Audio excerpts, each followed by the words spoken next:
नमस्कार, स्वागत है आप सभी का डीडी न्यूज के इस खास बुलेटिन एक्सप्रेस 100 में, जहां हम आपके लिए लेकर आते हैं राजनीति, मनोरंजन, देश, दुनिया, खेल और व्यापार जगत की सभी बड़ी खबरों को एक्सप्रेस यानी कि फटाफट अंदाज में। आपके साथ मैं हूं संध्या शर्मा। तो देखिए खबरें तेज रफ्तार से। छत्तीसगढ़ में कल होने वाले पहले चरण के मतदान के लिए पोलिंग पार्टियां रवाना हो चुकी हैं। पहले चरण में 20 सीटों के लिए कुल 223 उम्मीदवार चुनावी मैदान में हैं, जिनके राजनीतिक भविष्य का फैसला 40,78,681 मतदाता करेंगे। पहले चरण के मतदान के लिए छत्तीसगढ़ के बस्तर में सुरक्षा व्यवस्था के पुख्ता इंतजाम किए गए हैं। अर्धसैनिक बलों की टुकड़ियां इलाके में पहुंच चुकी हैं। जवानों के साथ साथ इस बार मतदान के दौरान ड्रोन से नजर रखी जाएगी। मिजोरम की सभी 40 सीट पर भी कल मतदान होना है। पोलिंग पार्टियां मतदान केंद्रों के लिए रवाना हो रही हैं। मिजोरम विधानसभा चुनाव के लिए कुल 174 उम्मीदवार मैदान में हैं। बीजेपी अध्यक्ष जेपी नड्डा आज छत्तीसगढ़ के दूसरे चरण की सीटों के लिए रैली करेंगे। जेपी नड्डा सबसे पहले जशपुर पहुंचेंगे, उसके बाद 1:30 बजे रायगढ़ का रुख करेंगे, जहां लैलूंगा में उनकी रथ यात्रा होगी। इसके बाद दोपहर 3:30 बजे धर्मजयगढ़ विधानसभा क्षेत्र में रैली करेंगे। बीएसपी अध्यक्ष मायावती आज मध्य प्रदेश के मुंगावली में एक जनसभा को संबोधित करेंगी, तो वहीं कांग्रेस महासचिव प्रियंका गांधी धार और इंदौर में जनसभा को संबोधित करेंगी। राजस्थान विधानसभा चुनाव के लिए प्रत्याशियों के नामांकन भरने का आज आखिरी दिन है। राजस्थान के मुख्यमंत्री अशोक गहलोत ने राजस्थान में आगामी विधानसभा चुनाव के लिए सदरपुरा विधानसभा क्षेत्र से नामांकन दाखिल किया। राजस्थान विधानसभा चुनाव को लेकर बसपा ने आज तड़के राजस्थान में अपने उम्मीदवारों की सूची जारी की है, जिसमें 26 लोगों के नाम हैं। आम आदमी पार्टी ने राजस्थान विधानसभा चुनाव के लिए 2 उम्मीदवारों की 5वीं सूची जारी की है। राजस्थान में विधानसभा चुनाव की तैयारियों में जुटे राष्ट्रीय लोकतांत्रिक पार्टी ने आज सुबह अपने उम्मीदवारों की 2 सूची जारी की। आरएलपी की 9वीं लिस्ट में 6 प्रत्याशियों का नाम था और 10वीं सूची में 5 उम्मीदवारों के नाम थे। प्रधानमंत्री नरेंद्र मोदी ने रविवार को मध्य प्रदेश के खंडवा और सिवनी की चुनावी रैली की। कांग्रेस पर जमकर बरसते हुए प्रधानमंत्री ने कहा कि कांग्रेस लोगों को बांटकर वोट की फसल काटना चाहती है। प्रधानमंत्री ने कहा कि कांग्रेस सिर्फ इसलिए चुनाव लड़ रही है कि परिवारों के बेटों को सेट किया जा सके। अपने बेटों को सेट करने के चक्कर में मध्य प्रदेश को अपसेट कर रहे हैं। प्रधानमंत्री ने विपक्षी कांग्रेस पर परिवारवाद, तुष्टीकरण और आदिवासी समाज की अनदेखी करने के आरोप लगाए। सिवनी में विशाल जनसभा को संबोधित करते हुए पीएम नरेंद्र मोदी ने कहा कि विकास की गति को सिर्फ भाजपा सरकार ही बनाए रख सकती है। पीएम मोदी ने गरीब कल्याण के लिए मौजूदा सरकार के प्रयास की सराहना की, जिन्होंने शौचालय से लेकर गैस चूल्हे तक, घर से लेकर आयुष्मान तक कुछ ऐसी योजनाएं बीते 9 साल में लागू की हैं। प्रधानमंत्री ने कहा कि मध्य प्रदेश में कांग्रेस घोषणा पत्र पर एक ही परिवार का फोटो है। कांग्रेस की यही नीति रही है कि एक परिवार के नाम पर ही सड़क, गली, संस्थान का नामकरण होता आया है। प्रधानमंत्री ने कहा कि भारत में प्रभु श्री राम के समय से आदिवासी समाज का जिक्र है। यह आदिवासी समाज ही था जिन्होंने राजकुमार राम को परमात्मा राम बनाया था। उन्होंने कांग्रेस पर तंज कसते हुए कहा कि उसने ऐसे आदिवासी समाज की उपेक्षा आज़ादी के 5 दशक तक की, जिनकी सुध पहली बार अटल बिहारी वाजपेयी ने ली और अनुसूचित जनजाति के विकास के लिए एक मंत्रालय का गठन किया। प्रधानमंत्री ने कांग्रेस सरकार पर गरीबों का पैसा लूटने और राजनीति करने के आरोप लगाए। उन्होंने दोहराया कि गरीब कल्याण अन्न योजना अगले 5 साल तक जारी रहेगी। खंडवा की जनसभा में प्रधानमंत्री ने बताया कि देश के पिछड़े जिलों को कैसे आकांक्षी जिलों में बदला गया और वहां विकास की रफ्तार को तेज किया गया।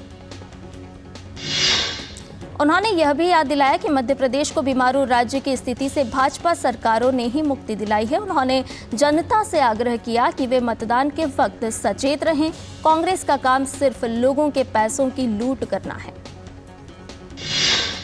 प्रधानमंत्री ने अपने चुनावी प्रचार में लोगों के सामने विकास का रोड मैप रखा, तो वहीं विपक्षी कांग्रेस की खामियां गिनाकर भाजपा सरकार को दोबारा चुनने का आह्वान किया। मध्य प्रदेश विधानसभा की 230 सीटों के लिए 17 नवंबर को मतदान होना है।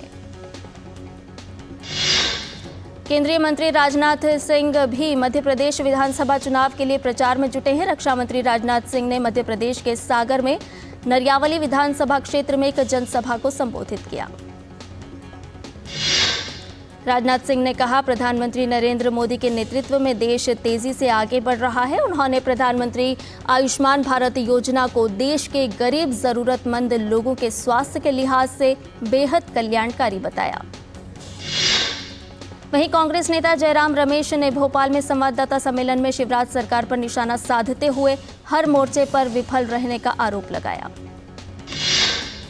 केंद्रीय मंत्री अनुराग सिंह ठाकुर ने भोपाल में प्रेस वार्ता कर कांग्रेस पर झूठे दावे और वादों से जनता को धोखा देने का आरोप लगाया।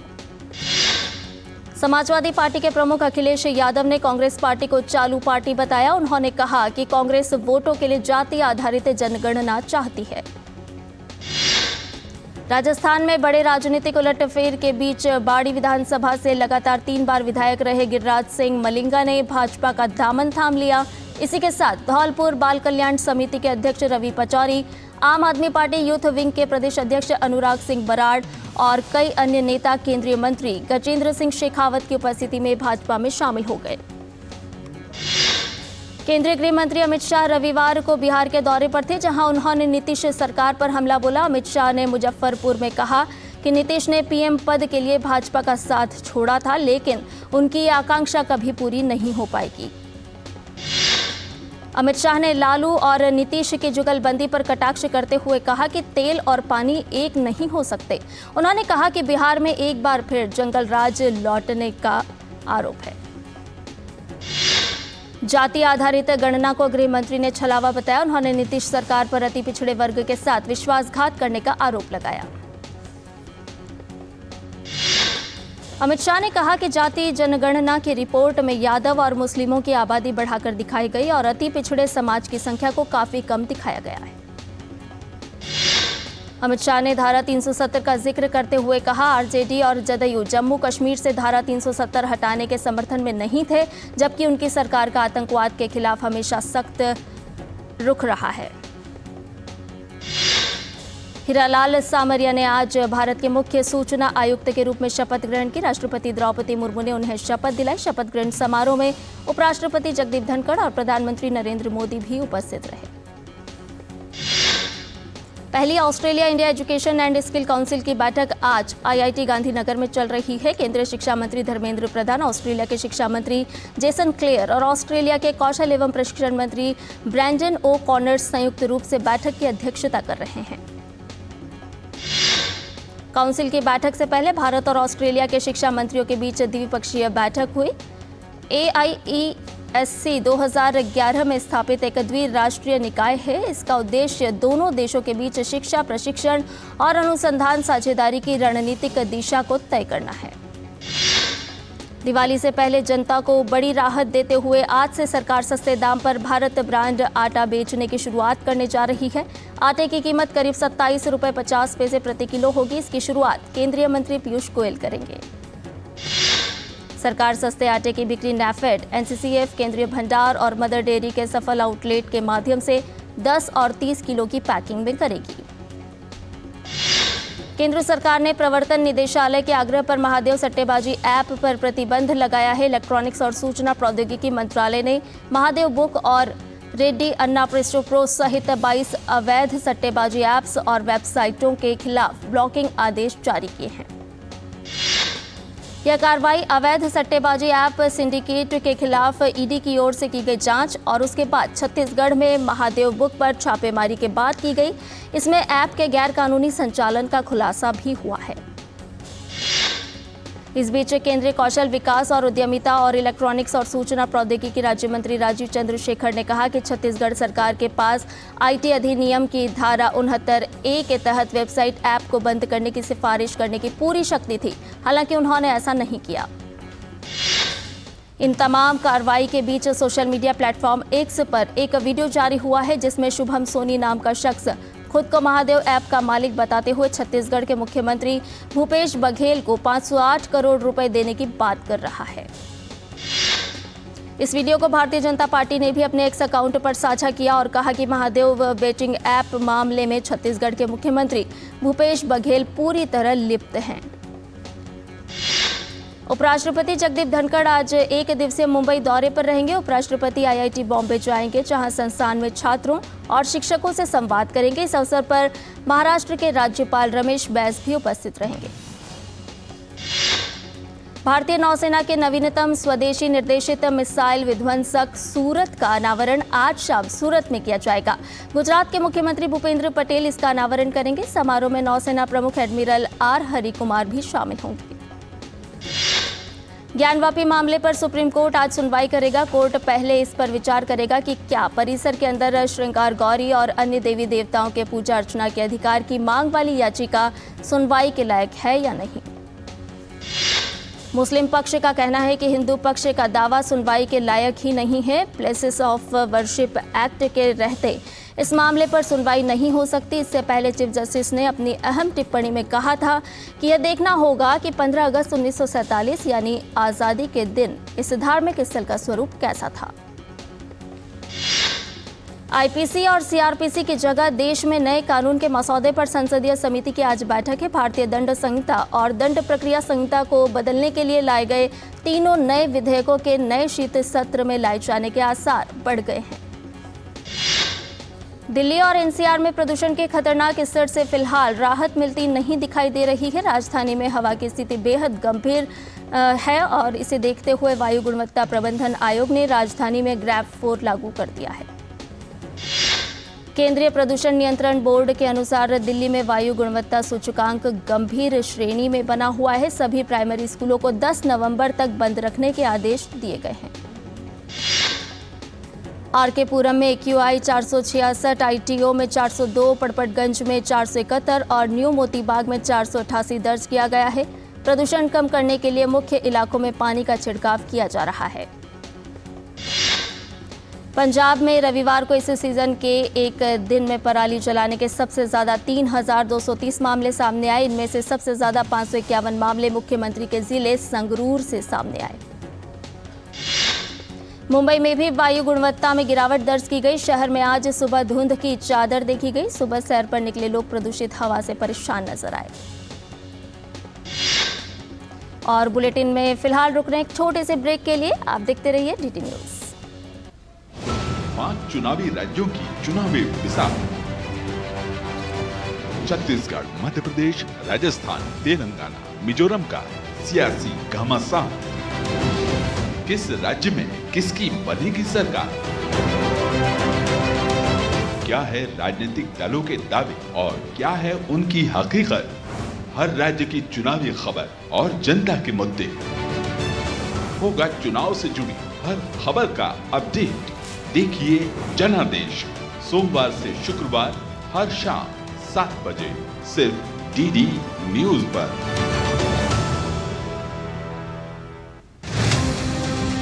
विधानसभा चुनाव की जंग। क्या है इन चुनावी राज्यों में लोगों के सवाल? क्या है नेताओं के दावों की हकीकत? चुनावी राज्यों में पकड़ने जनता की नब्ज। DD न्यूज के संवाददाता लेकर निकले चुनावी राज्य।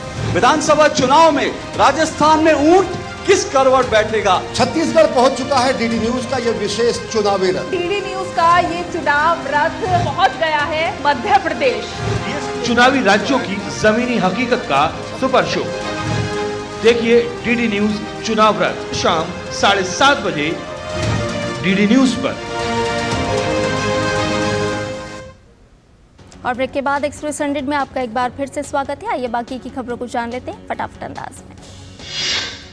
नीति आयोग नई दिल्ली में समृद्धि के लिए समावेशी व्यापार इस विषय पर आज एक कार्यशाला का आयोजन करेगा। G20 की बैठक के दौरान दिल्ली में की गई घोषणाओं के तहत आयोजित कार्यशाला में G20 की घोषणाओं को लेकर व्यापक जनसंपर्क बनाने और उनके क्रियान्वयन पर चर्चा की जाएगी। राजस्थान के दौसा कलेक्ट्री सर्किल के पास रेलवे पुलिया पर एक सवारी बस अनियंत्रित होकर रेलवे ट्रैक पर गिर गई। हादसे में 4 लोगों की मौत हो गई है, जबकि करीब 24 लोग घायल हुए हैं। बेहतर ग्लोबल संकेत के बीच घरेलू शेयर बाजार में खरीदारी देखने को मिल रही है। सेंसेक्स और निफ्टी दोनों में बढ़त बनी हुई है। सेंसेक्स 30 के सभी 30 शेयर हरे निशान में ट्रेड कर रहे हैं। फिलहाल सेंसेक्स में 472 अंकों की तेजी दिख रही है और यह 64,835 के लेवल पर ट्रेड कर रहा है, जबकि निफ्टी 95 अंक बढ़कर 19,325 के लेवल पर ट्रेड कर रहा है। आज तकरीबन हर सेक्टर में खरीदारी रही है। निफ्टी पर bank, financial, IT, auto, metal और फार्मा सहित ज्यादातर इंडेक्स हरे निशान में दिख रहे हैं। हैवीवेट शेयरों में खरीदारी दिख रही है। टॉप गेनर्स में आज Titan, IndusInd Bank, Tata Steel, LT, Asian Paint, TechM, HDFC Bank शामिल हैं, जबकि Bajaj Finance, IndusInd Bank, Tata Steel, Bajaj Finance, HCL Tech में गिरावट रही है। शुरुआती कारोबार में रुपया आज डॉलर के मुकाबले रुपया 5 पैसे बढ़कर 83.15 पर पहुंच गया है। ब्रेंट क्रूड में आज तेजी देखने को मिल रही है। इंटरनेशनल मार्केट में क्रूड 0.41% बढ़कर $85.24 प्रति बैरल पर ट्रेड कर रहा है, जबकि अमेरिकी क्रूड यानी वेस्ट टेक्सास इंटरमीडिएट भी 0.51% बढ़कर $80.92 प्रति बैरल पर ट्रेड कर रहा है। आज राजधानी दिल्ली में 1 लीटर पेट्रोल की कीमत 96.72 रुपये है, जबकि 1 लीटर डीजल 89.62 रुपये का बिक रहा है। वहीं मुंबई में पेट्रोल 106 रुपये के पार। देश में सबसे महंगा पेट्रोल और डीजल राजस्थान के श्रीगंगानगर में है। आज के कारोबार में प्रमुख एशियाई बाजारों में खरीदारी देखने को मिल रही है। हालांकि जीएफटी निफ्टी में फ्लैट ट्रेडिंग है। निक्केई 225 में 2.31%, तो स्ट्रेट टाइम्स में 0.44% और हैंगसेंग में 1.84% बढ़त दिख रही है। ताइवान वेटेड में 1.15%, तो कॉस्पी में 3.86% की तेजी है। शंघाई कंपोजिट में 0.86% की तेजी नजर आ रही है। अमेरिकी विदेश मंत्री एंटनी ब्लिंकन अंकारा पहुंचे, जहां वह तुर्की के अपने समकक्ष हकन फिदान के साथ गाजा संघर्ष पर बातचीत करेंगे। ब्लिंकन के आने से कुछ घंटे पहले ही फिलिस्तीन समर्थक रैली में शामिल सैकड़ों लोगों ने अमेरिकी सैनिकों के आवासीय परिसर वाले हवाई अड्डे पर हमला करने की कोशिश की। अमेरिकी विदेश मंत्री एंटनी ब्लिंकन ने बिना किसी पूर्व योजना के इराक का भी दौरा किया। इस दौरान ब्लिंकन और मोहम्मद शिया अल सुदानी के बीच इजराइल हमास संघर्ष को रोकने की आवश्यकता के बारे में चर्चा हुई। एंटनी ब्लिंकन के इराक के दौरे के विरोध में बगदाद में प्रदर्शन हुआ। हजारों की संख्या में लोग सड़कों पर उतर आए, जिन्हें सुरक्षा बलों ने काबू में किया। अमेरिका के खुफिया संगठन CIA के निदेशक विलियम बर्न्स पश्चिमी एशिया के दौरे पर इजराइल पहुंचे। इजराइल में अमेरिका के नए राजदूत जैक ल्यू ने इजराइल के राष्ट्रपति आइजक हर्जोग से मुलाकात की। इजराइल के राष्ट्रपति आइजक हर्जोग ने कहा कि अमेरिका के साथ मिलकर अराजकता, हिंसा और बुराई को हरा सकते हैं। भारी बमबारी ने गाजा को फिर से एक बार दहला दिया है। दक्षिणी इजराइल ने गाजा में इन आग की लपटों को देखा जा सकता है। फिलिस्तीनी समाचार एजेंसी वाफा ने बताया कि इस स्तर की बमबारी आज से पहले कभी नहीं देखी गई। गाजा में इंटरनेट और फोन सेवाएं एक बार फिर से बंद कर दी गई हैं। संघर्ष के शुरू होने के बाद से तीसरी बार गाजा पट्टी में इंटरनेट और फोन लाइनें काट दी गई हैं। इंटरनेट सेवाएं बंद होने के तुरंत बाद इजरायली सेना ने एनक्लेव के उत्तर में गाजा सिटी और आसपास के अन्य क्षेत्रों पर तीव्र बमबारी शुरू कर दी। इजरायली सेना ने कहा कि उसने उत्तरी गाजा में अस्पतालों के नीचे और आसपास हमास की सुरंगों, कमांड सेंटर और रॉकेट लॉन्चरों के एक नेटवर्क का पर्दाफाश किया है। इजराइल की सेना के प्रवक्ता ने रविवार को लेबनान में कथित घातक हमले के बारे में कोई विवरण नहीं दिया है, लेकिन यह कहा है कि खुफिया जानकारी के आधार पर कार्रवाई की जाती है। रूस ने एक बार फिर ओडेसा शहर में हवाई हमला किया है। ओडेसा पर रूसी हमले में 5 लोग घायल हुए हैं और एक कला संग्रहालय क्षतिग्रस्त हुआ है। आईसीसी विश्व कप में भारत ने जीत के सिलसिले को बरकरार रखते हुए दक्षिण अफ्रीका को 243 रन से हराकर लगातार 8वीं जीत हासिल की। पहले बल्लेबाजी करते हुए भारत ने दक्षिण अफ्रीका के सामने जीत के लिए 327 रन का लक्ष्य रखा। जवाब में दक्षिण अफ्रीका की टीम 83 रन बनाकर आउट हो गई। भारत के लिए रविंद्र जडेजा ने शानदार गेंदबाजी करते हुए 5 विकेट लिए। वहीं मोहम्मद शमी और कुलदीप यादव ने 2-2 विकेट लिए। विराट कोहली ने शतकीय पारी खेलकर इतिहास रच दिया है। कोहली ने वनडे में सबसे अधिक 49 शतक लगाने के सचिन तेंदुलकर के रिकॉर्ड की बराबरी कर ली है।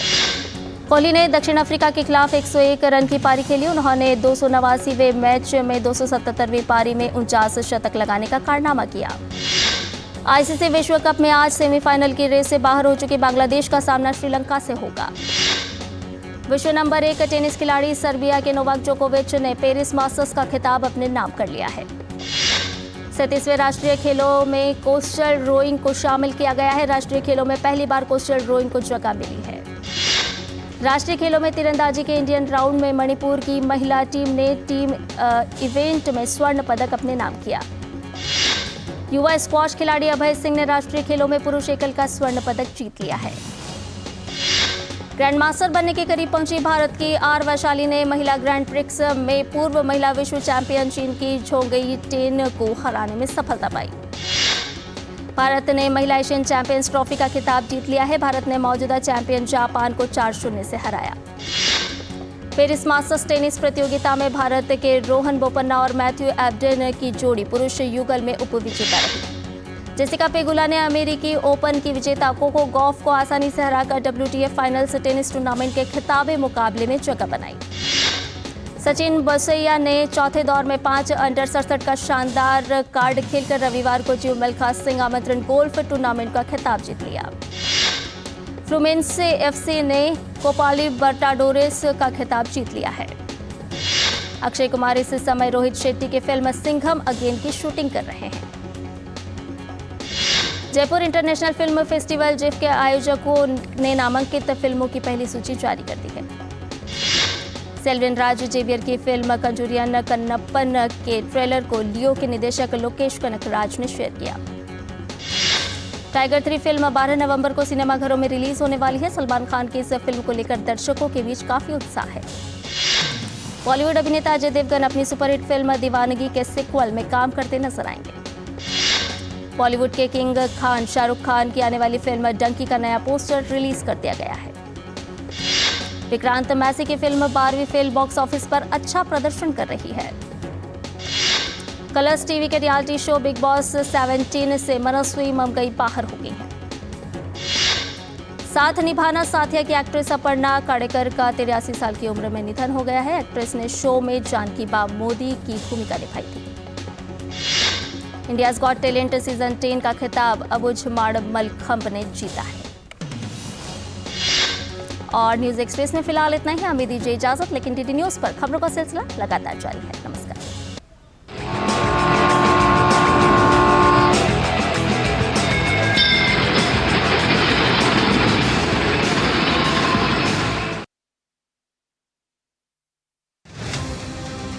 विधानसभा चुनाव की जंग, क्या है इन चुनावी राज्यों में लोगों के सवाल, क्या है नेताओं के दावों की हकीकत, चुनावी राज्यों में पकड़ने जनता की नब्ज। डीडी न्यूज के संवाददाता लेकर निकले चुनावी राज्य। विधानसभा चुनाव में राजस्थान में ऊंट किस करवट बैठेगा? छत्तीसगढ़ पहुंच चुका है डीडी न्यूज का यह